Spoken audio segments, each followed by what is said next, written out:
Now, AA came out of the Oxford group. There's no question about that.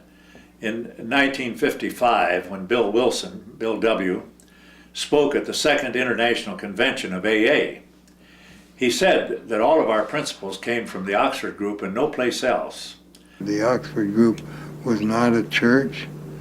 It was an effort to get people to go back to the origins of their particular religion and practice it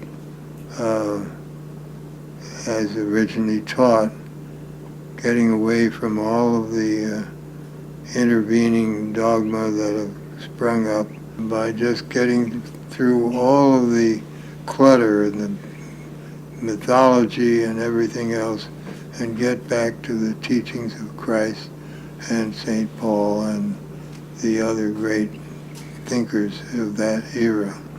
I think the Oxford group tried to avoid any terminology that connected them to any one religion. They made a special point of reaching out to people from all faiths.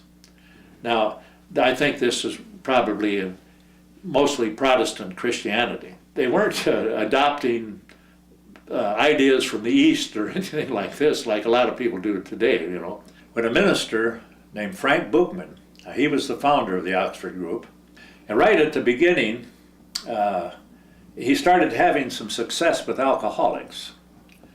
And he didn't consider that the major part of his work.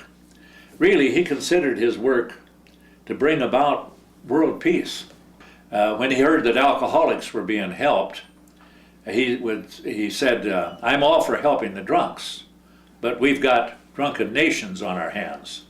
And in the early 1920s, his fellowship, it was growing up, it was called the First Century Christian Fellowship. And these principles were that you admitted your faults, made confession, you might say, and then you tried to help others. You made restitution for the harm you had done, and you also sought guidance from God, and did this through daily prayer and meditation. And all of these things eventually became the 12 steps of AA, one way or another. One of the most important principles was if you have a problem or a question that you can't resolve, surrender it to God. Surrender is one of the principles of the Oxford group's approach. The Oxford group would think you were wrong if you tried to imply that God was telling you whatever you did and was right. Rather, humility is one of the secrets of